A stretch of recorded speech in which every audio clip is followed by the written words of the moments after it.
Après l'impasse de sa non-décision, il restait une ultime page à écrire, un dernier rendez-vous pour clore cette parenthèse d'une troublante intensité. Nous nous sommes revus une dernière fois. Dès les premiers instants, l'atmosphère s'est révélée lourde, pesante, saturée de tout ce que nous n'arrivions plus à accorder. La discussion a été pénible, un dialogue de sourds où les doutes et les blessures prenaient toute la place. Les mots sonnaient faux ou faisaient mal. Pourtant, au fond de moi, je savais avec une certitude absolue que c'était la dernière fois que je posais mes yeux sur lui avant très longtemps. Pour adoucir la faim, nous avons cherché un dernier refuge dans la nature. Nos pas nous ont menés au milieu d'un chemin bordé de rosiers. Là, le temps s'est figé une ultime fois. J'ai abandonné ma tête au creux de ses bras, respirant son odeur, gravant sa présence dans ma mémoire, alors que le parfum des roses nous enveloppait. C'était un instant de grâce suspendu au-dessus du désastre de notre discussion. Mais la poésie des fleurs a dû céder sa place à la réalité du départ. C'est sur le parking, devant nos voitures, que le moment redouté des adieux est arrivé. Nous nous sommes fondus dans une immense étreinte, une de ces volontés farouches de retenir le temps. Collé contre lui sur ce goudron impersonnel, j'ai distinctement senti son cœur battre à un rythme fou, à pleine puissance, trahissant le tumulte intérieur qu'il tentait désespérément de masquer. Quand je lui ai fait remarquer d'une voix douce, il a nié. Jusqu'au bout, il aura dressé ses remparts.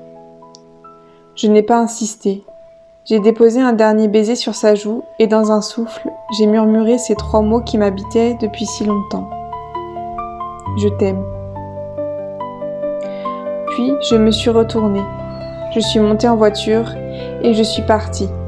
Je l'ai laissé derrière moi sur ce parking, emportant avec moi le secret de ses battements de cœur et la certitude que, cette fois, le livre se refermait pour de bon. Derrière nous, la porte s'est verrouillée à double tour. S'en est suivi un silence absolu, un désert de communication, sans le moindre contact, qui allait durer pendant presque 1 an. Le silence s'y est installé, lourd et définitif, mais la vie, elle, continuait sa course. 4 mois après notre séparation sur le parking en ce mois de juin 2025, le poids des réalités et l'imminence de l'accouchement m'ont poussé à faire un choix de raison. En octobre, je suis retournée vivre auprès de mon mari, pour le bien de mes enfants et la sécurité du foyer qui allait s'agrandir. J'ai mis mes élans de liberté entre parenthèses. Puis, le moment est venu. Le destin, toujours joueur avec les dates, a voulu que j'accouche une semaine pile après l'anniversaire d'Alexandre. Ce fut un accouchement gravé dans la chair et dans la douleur brute.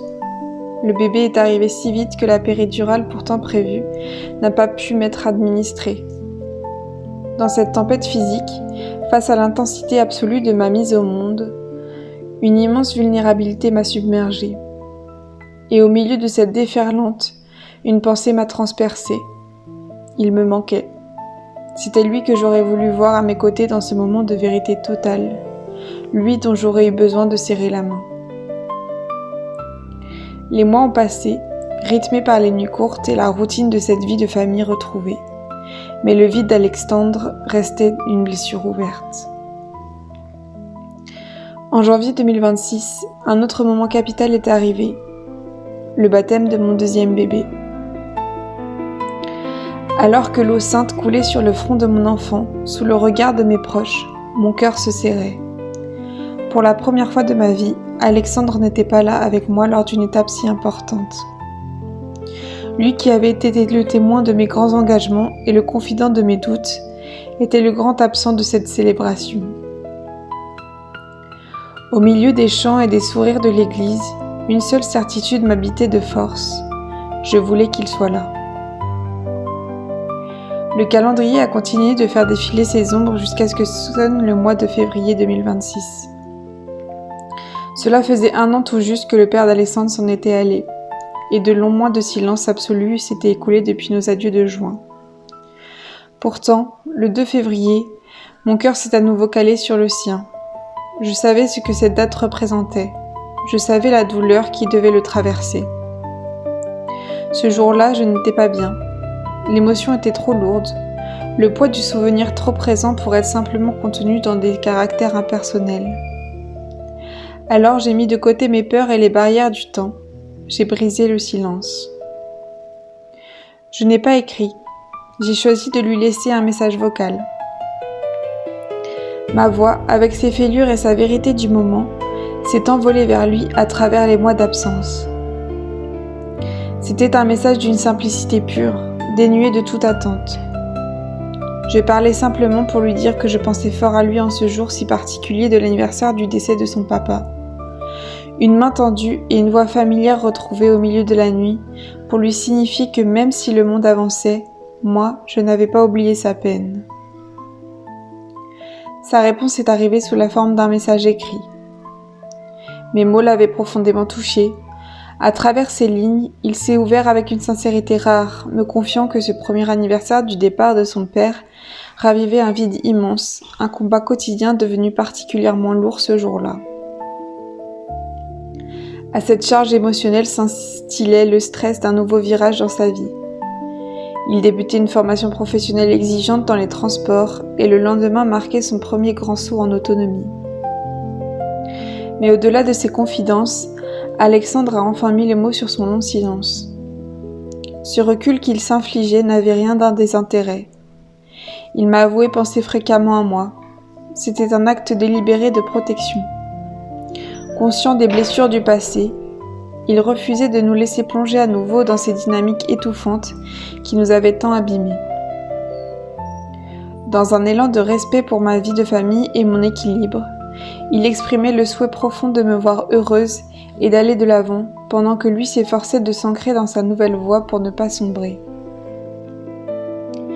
Il concluait en m'envoyant une vague de douceur, fermant la porte à notre passé, mais laissant flotter une bienveillance intacte.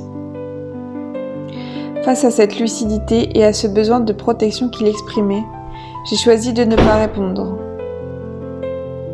Ce silence de ma part n'était pas de l'indifférence, mais un acte de respect ultime pour ses limites et pour les miennes.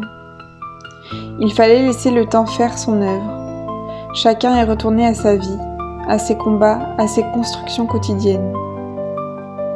Le fil s'est à nouveau détendu, et les mois ont glissé sans un mot, prolongeant notre trêve hivernale jusqu'au cœur du printemps. Le contact suivant n'allait survenir qu'au mois de mai.